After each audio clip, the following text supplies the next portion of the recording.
Hello friends, good morning. இன்றைக்கி தக்காளி தண்ணி சட்னி பண்ண போகிறேன். 2 தக்காளி கட் பண்ணியிருக்கேன். இந்த மாதிரி தக்காளி 2 எண்ணம் கட் பண்ணியிருக்கேன். சின்ன வெங்காயம் கட் பண்ணி வச்சுருக்கேன். மிக்ஸியில் போட்டுறேன். பச்சையாக தான் அரைக்கணும். சுடுதண்ணியில் மிளகாயை ஊற வச்சுருக்கேன். காஷ்மீரி மிளகாய், இது கலருக்காக போடுறேன். 2 மிளகா,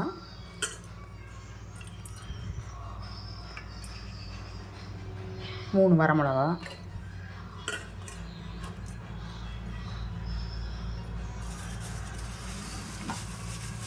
இது எல்லாமே பச்சையாக அரைச்சிக்கோங்க. உப்பு,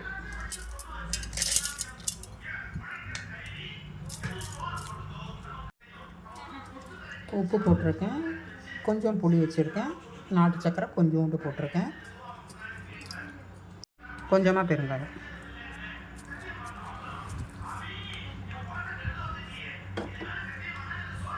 இதை அரைச்சிட்டு வந்துடலாம்.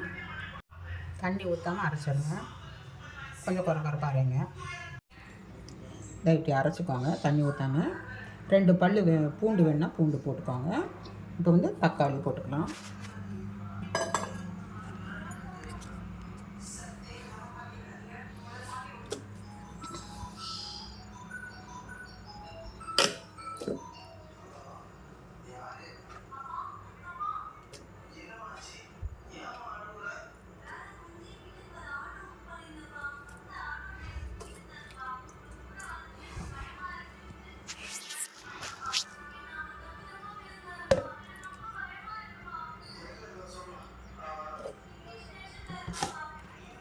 அரைச்சிட்டு வந்தார்.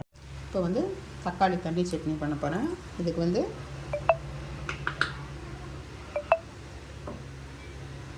நல்லெண்ணெய் ஊற்றிக்கிறேன். உங்களுக்கு நல்லெண்ணெய் வேண்டாம்னா சாதாரண ரீஃபைண்ட் ஆயில் ஊற்றிக்கோங்க.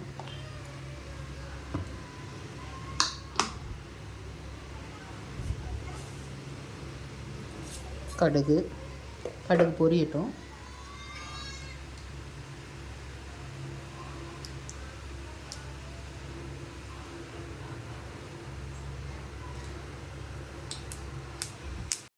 கடுகு பொரியுது. உளுத்தம்பருப்பு, கருவேப்பிலை.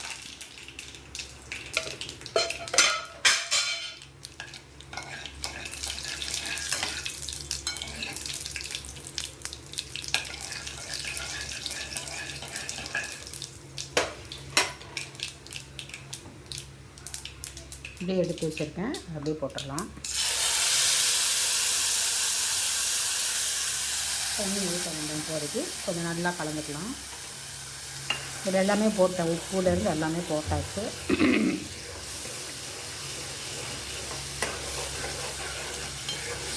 கொஞ்சம் பச்சை வாசனை போட்டும்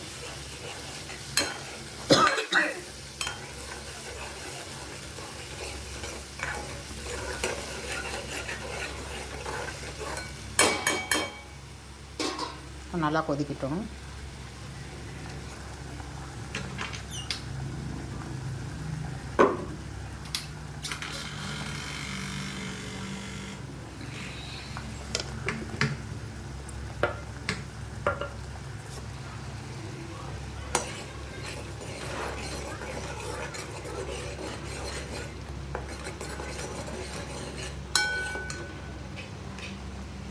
ஒரு 2 நிமிஷம் கொதிக்கட்டும். இப்போ நான் தோசை மாவு கொஞ்சம் எடுத்திருக்கேன். நேற்று அரைச்ச மாவு புளிச்சிருக்கும். அது கொஞ்சம் தண்ணியாக கரைச்சிக்கிறது. இல்லை அரிசி மாவு கலந்து ஊற்றிக்கலாம். இல்லைன்னா பொட்டுக்கடலை மாவு கூட ஊற்றலாம்.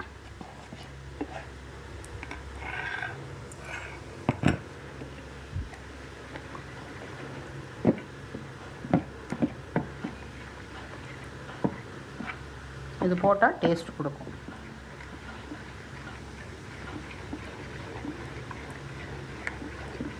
கட்டி இல்லாமல் கலந்துக்கோங்க.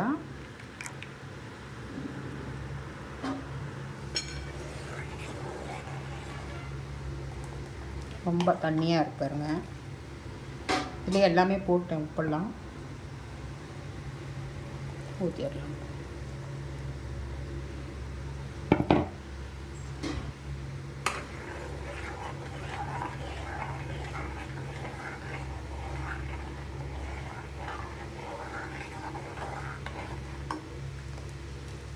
அவ்வளோதான். நல்லா கொதிக்குது பாருங்கள். இப்போ வந்து ஃபஸ்ட்டு தண்ணியாக இருந்தது, கொஞ்சம் கெட்டியாகிடுச்சு. ரொம்ப கெட்டியாக ஆகக்கூடாது, டேஸ்ட் இருக்காது. இதை வந்து அடுப்பு மாற்றி வச்சிடலாம்.